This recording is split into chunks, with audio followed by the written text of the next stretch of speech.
اللہ مجھے دنیا میں فلاں چیز دے دے، فلاں چیز دے دے، فلاں چیز دے دے، اللہ فرماتا ہے دے دیا جائے گا تمہیں، جیسے ہم مانگتے ہی رہتے ہیں نا میرے عزیزو۔ اسی لیے کہتے ہیں نا خالی دنیا مت مانگو۔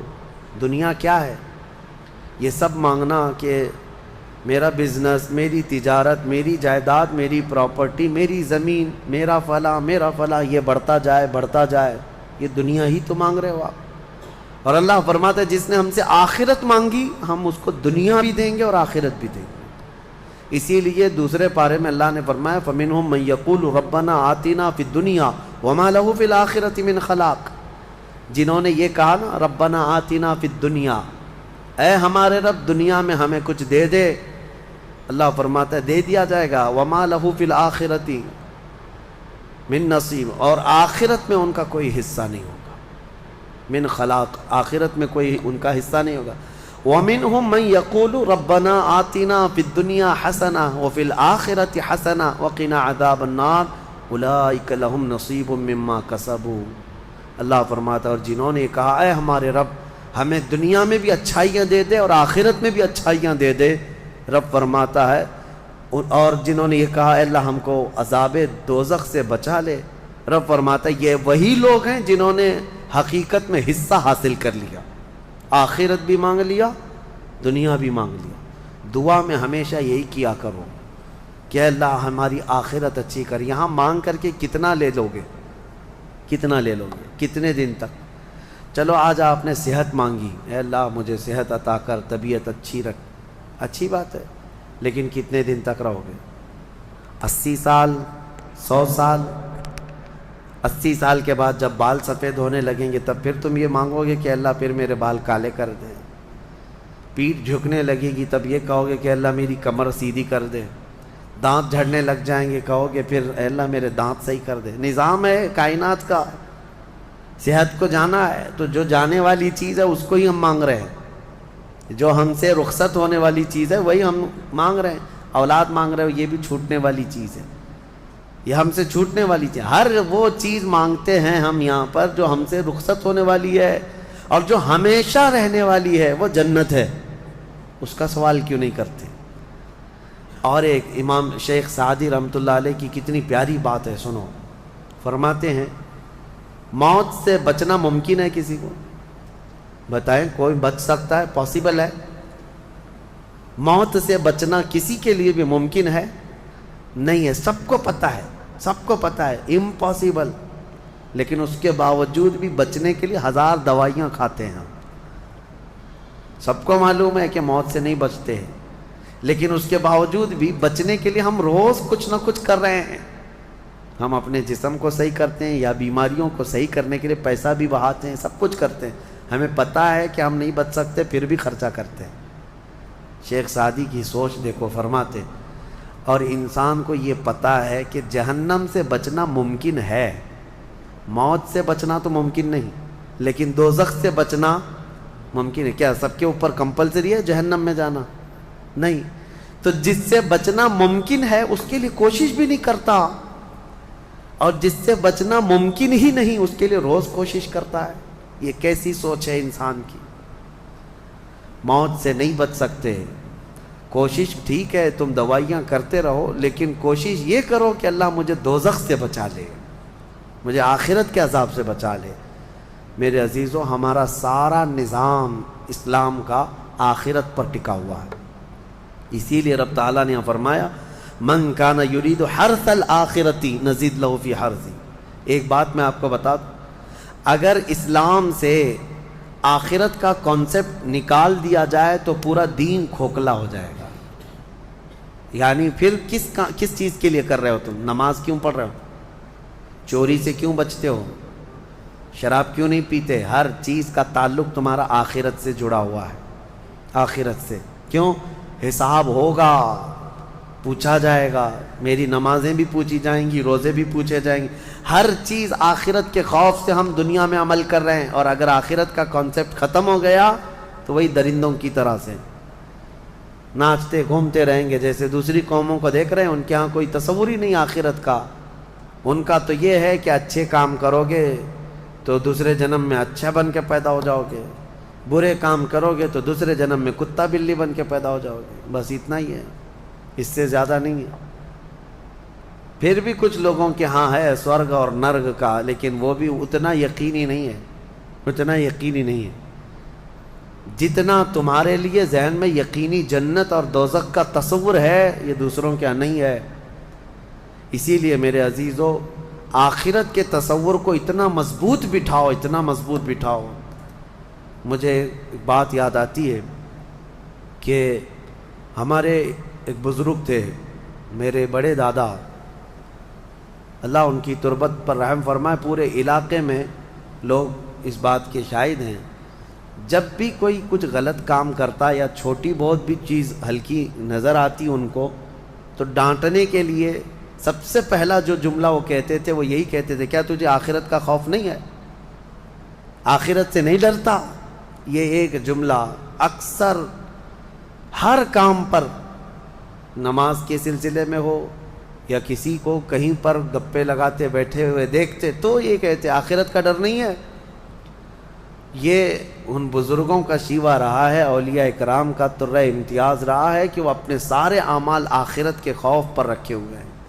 حضرت حاتم اعصم رضی اللہ تعالیٰ عنہ بڑے پائے کے بزرگ ہیں، فرماتے ہیں نماز جب پڑھتے تھے تو کہتے میرا تصور یہی ہوتا ہے، میرا تصور یہی ہوتا ہے کہ موت میرے گردن کے پیچھے، ملک الموت یہی ہے، یہ سوچتا ہوں کہ اب آخری نماز ہے، میری آخری نماز ہے، اور دونوں طرف میرے جہنم کے گڑھے ہیں، ادھر بھی ادھر بھی، میں اگر تھوڑا سا بھی ہل جاؤں تو ہو سکتا ہے ادھر کے گڑھے میں یا ادھر کے گڑھے میں، اور پیچھے ملک الموت ہے اور سامنے رضائے الہی ہے اور جنت ہے، میں بڑھنے کی کوشش کر رہا ہوں۔ اس تصور کے ساتھ وہ نماز پڑھتے تھے، اس تصور کے ساتھ، اور سجدے میں جاتے تو یہ کہتے کہ میرا آخری سجدہ ہوگا، ملک الموت پیچھے ہی کھڑا ہے میری گردن کے پاس، اور اگر میں تھوڑا بہت ہل گیا تو ادھر بھی دوزخ ہے، ادھر بھی دوزخ ہے، سامنے کی طرف مجھے پورا تصور جمانا ہے، رضائے الہی ہے اور جنت میری یہاں ہے۔ تو ان کے سارے تصورات ہر کام میں آخرت پر ڈیپینڈ تھے۔ میرے عزیزو، آج لوگوں میں جو بد عملی آئی ہے اس کی ایک بڑی وجہ یہی ہے، ہمارے بچوں میں اور نوجوانوں میں آخرت کا ڈر کم ہو گیا، ڈر کم ہو گیا۔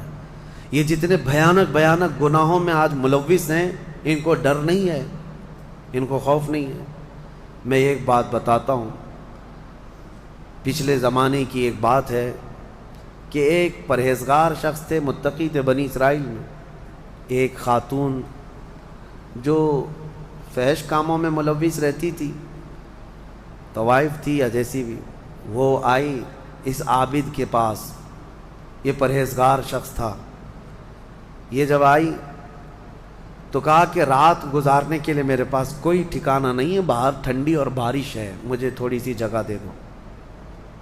اس عابد نے رحم کھا کر اپنے گھر میں، عورتوں کے رونے پر کبھی شیطان داخل ہو جاتا ہے، مدد کے لیے عورت رونا دھونا جب کرتی ہے تو اچھوں کا ایمان ختم ہو جاتا ہے۔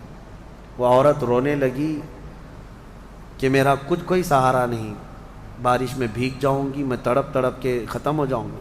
اس عابد شب زندہ دار اس نے اپنے خانقاہ میں جگہ دی تھی۔ جب رات ہو گئی تو وہ عورت آئی اس کے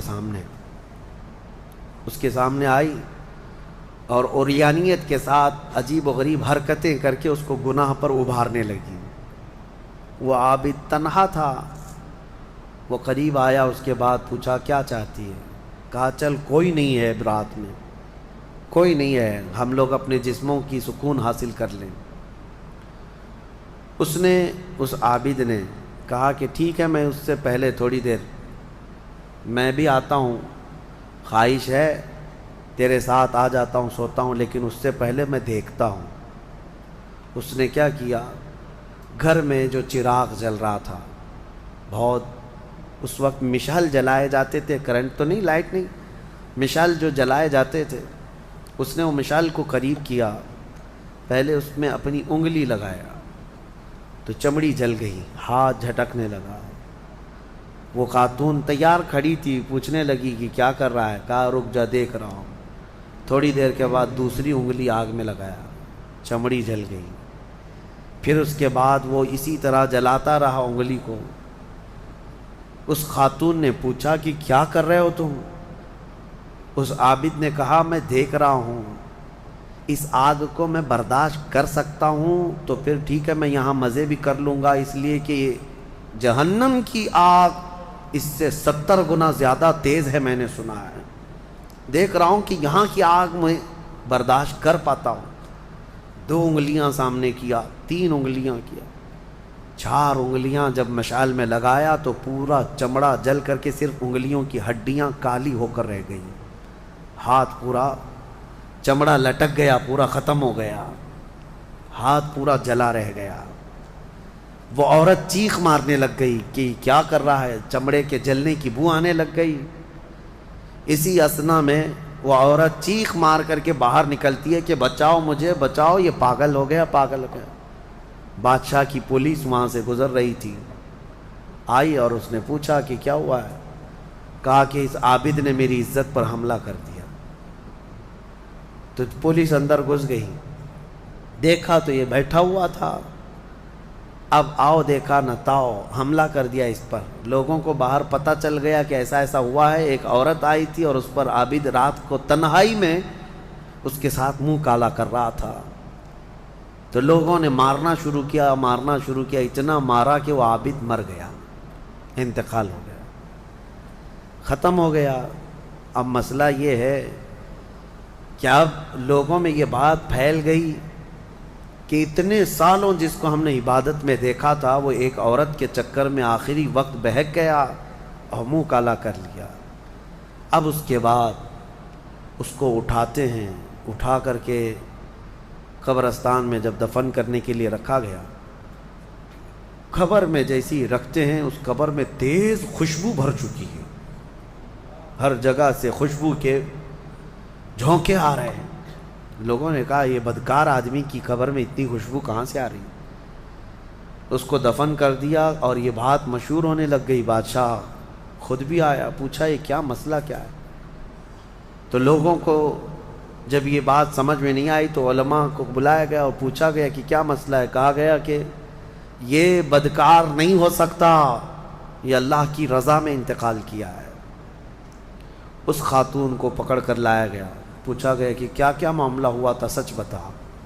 اس عورت نے بتایا کہ اس کا کوئی مسئلہ نہیں تھا، یہ ڈرتا رہا اللہ سے اور آخرت سے ڈرتا رہا، اور رات میں یہ بیٹھ کر کے اپنی انگلیاں جلا لیا تھا اور یہ کہتا تھا کہ میں دیکھتا ہوں دنیا کی آگ سے میں برداشت کر پاتا ہوں تو ٹھیک ہے میں تیرے ساتھ مزہ کروں گا، نہیں تو پھر آخرت کا عذاب اس سے بھی بڑا سخت ہے۔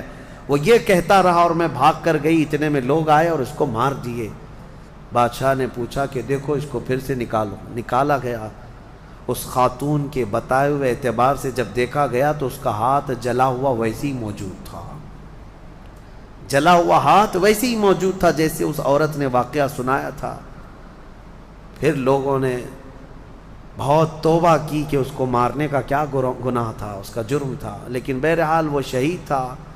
اس حکایت کو نقل کر کے فرماتے ہیں صاحب حکایت کہ یہ وہ لوگ تھے جن کا ہر کام آخرت سے جڑا ہوا تھا، وہ ایک حرکت بھی کچھ ان کو دنیا میں ڈگمگ نہیں کرتی، ان کے پاؤں کو نہیں پھسلا پاتی۔ کیوں؟ وہ ڈرتے اس بات سے تھے کہ آخرت میں کیا ہوگا، آخرت میں کیا ہوگا۔ میرے عزیزو، میں آپ کو بتاؤں زنا کی جو سزا ہم نے بتائی تھی، اس سے قبل بھی میں نے بتایا کوڑے مار دیے جائیں 100 یا سنسار کر دیے جائیں، یہ آخرت میں دی جانے والی سزا کا 100واں حصہ ہے، اس سے 100 گنا زیادہ سزا وہاں پر قیامت میں۔ تو پھر وہ کیسی ہوگی سزا؟ پھر 100 گنا زیادہ سزا کیا ہے؟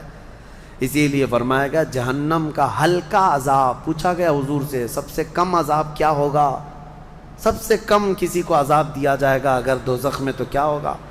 فرمایا گیا کہ اس کو آگ کی جوتیاں پہنائی جائیں گی جس کی گرمی سے اس کا بھیجا پک کر کے ابل رہا ہوگا۔ یہ سب سے ہلکا عذاب ہے دوزخ کا۔ پھر جہاں اللہ نے عذاب علیم کہا، عذاب عظیم کہا، عذاب مہین کہا، دردناک عذاب، بڑا عذاب، ذلت والا عذاب، تو پھر وہ کیسا ہوگا؟ بہرحال خلاصہ کلام میرا یہ ہے، آج ہم نے تلاوت میں یہی پایا کہ اے لوگو تم آخرت کے تصور پہ جیتے رہو، دنیا فانی ہے، دنیا فانی ہے، حساب کا ایک دن آئے گا۔ فَمَن يَعْمَلْ مِثْقَالَ ذَرَّةٍ خَيْرًا يَرَهُ وَمَن يَعْمَلْ مِثْقَالَ ذَرَّةٍ شَرًّا يَرَهُ۔ اللہ فرماتا ہے جس نے رائی کے دانے کے برابر نیکی کی وہ بھی دیکھے گا قیامت کے دن، اور جس نے رائی کے دانے کے برابر برائی کی وہ بھی قیامت کے دن دیکھے گا۔ آخرت آخرت آخرت، اپنے بچوں میں بھی ڈر اسی بات کا ڈالو کہ اللہ کریم کے ہاں حساب ہونا ہے، اللہ کے ہاں حساب ہونا ہے۔ آپ کو بتائیں وہ صحابی رسول جو گھر فجر کی نماز دوڑ کر کے چلے جاتے تھے، حضور کے پیچھے نماز پڑھتے تھے، کیوں؟ صحابہ اکرام نے ان کی شکایت کی تھی کہ یا رسول اللہ یہ نماز پڑھ کے اتنی تیزی سے بھاگ جاتے ہیں۔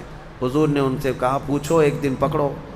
ایک دن انہیں روک لیا گیا، پوچھا گیا کیوں اتنی جلدی چلے جاتے ہو؟ انہوں نے کہا میرا پڑوسی ایک یہودی ہے، اس کے آنگن میں کھجور کا ایک درخت ہے، اور اس کے